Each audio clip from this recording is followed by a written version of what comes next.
just gonna say I did use some, let's just say, Cards Against Humanity footage that I did with Roman Dog and my friend Luca.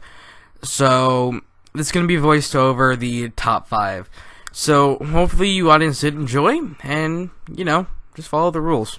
Just watch. I'm gonna be doing something a little different than usual. It's actually really late at night. It's almost 5 a.m. in the morning, and I'm here sitting and recording, and all I gotta sneeze. Cough me. So apparently, I said it on purpose, by the way. Actually, I was doing some research, and I was actually just watching some YouTube, and I wanted to do something a bit more fun or a bit more interesting for the audience, and I decided to do the top 5 best just the best plot twists in video game. Now remember, by all these standards, these are all by opinions.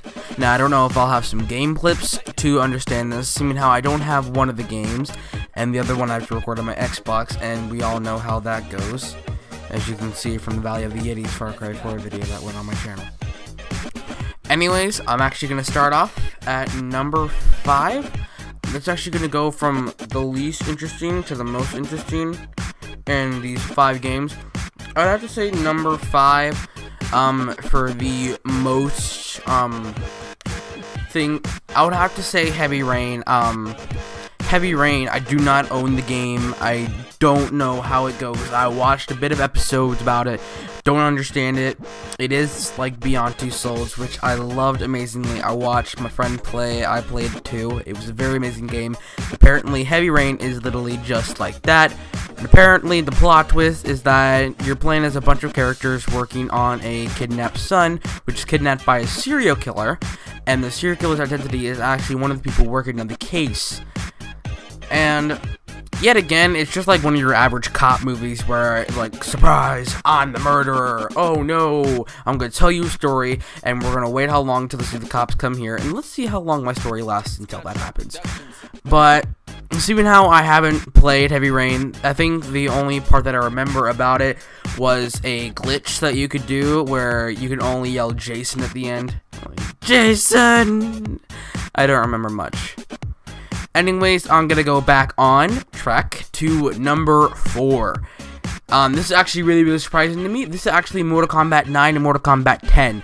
If you remember, near the end of the game, Mortal Kombat 9, Raiden accidentally sets Liu Kang on fire.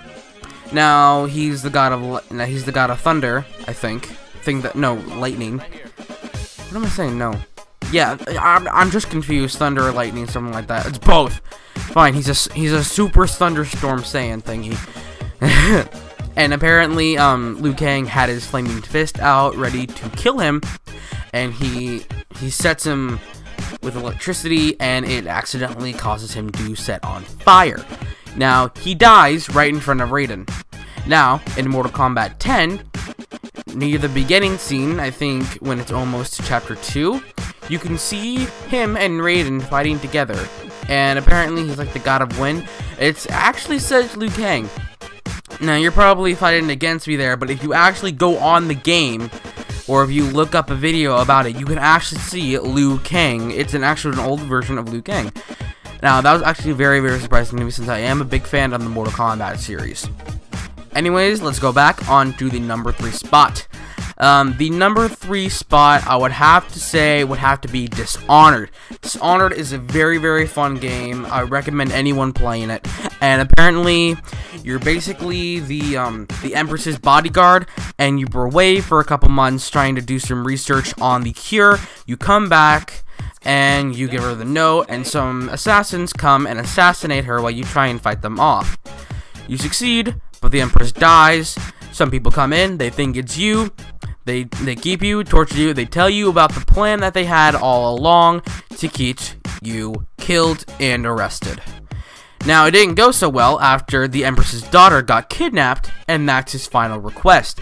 He's supposed to go and keep her safe by, you know, killing a bunch of dudes using, like, you know, some cool stuff, like teleporting. and going, like, slowing down time. I'm not gonna get into much detail, but he's supposed to go and save the daughter. I think her name was Emily. Yeah. But at the end, when you just killed the main person that you need to kill, you go and have some shots with some of your friends at the bar. Now, what you don't know, your two main friends at the bar poison the drink.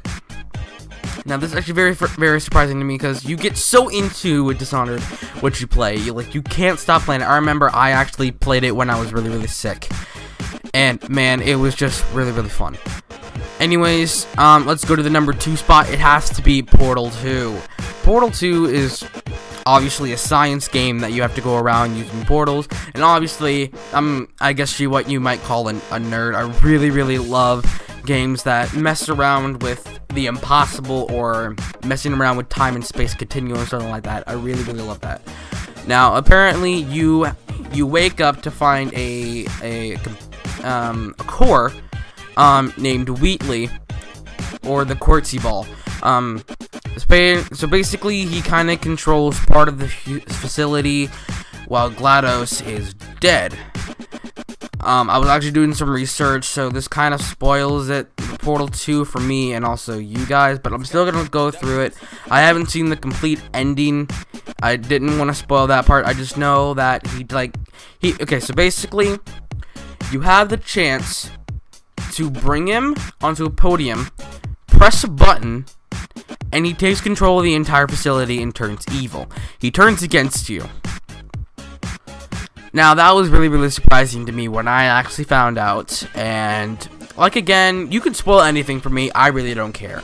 I'll still play it, I'll still enjoy it. Who knows, I might call your bluff. Anyways, let's go on to the number 1 spot. Now, this game is a trilogy coming to become a 4th game in the series. Now, you probably already know what I'm probably talking about. Yes, it's Uncharted 4. No, it's not. It is the Five Nights at Freddy's series. Five Nights at Freddy's. So, basically, the first game came out, and that took place in kind of the middle of the storyline.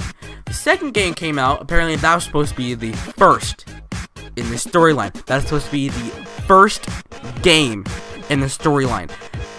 Now, basically, if you still don't know, like, you literally have a bunch of videos. You even have Smike to watch videos on about these Five Nights at Freddy's series. And apparently, the second game is when the Bite of 87 actually occurs. Mangle comes out, and Mangle is actually the main cause of the Bite of 87. Argue all you want, but the facts are proven. And it then goes on to Five Nights at Freddy's 1, which takes place 5 years after the incident. And then, from the second game, 30 years ahead, which is take place in 2017, comes Five Nights at Freddy's 3, where the purple guy, the main killer of the children, is stuffed into, well, he basically crawls into an old animatronic suit, and the spring lock mechanism trapping him in there forever. Now, this is all a major plot twist because the whole story is messed up, and there were just a bunch of surprises heading left and right at you like bullets. You were being mind blown. Anyways, that's gonna be it. If you want any more top 5s, comment down below. I actually really enjoy doing this. So yeah, make sure to press that like button if you didn't enjoy the show. Make sure to press that like button. I said that twice. Make sure to press that like button if you didn't enjoy the show, and also to give it a rating. Make sure to press that right button, take the subscribe button to be a part of the Brosers audience, and also never miss out a show that I post. And remember, stay close, folks, and I hope you enjoy the show.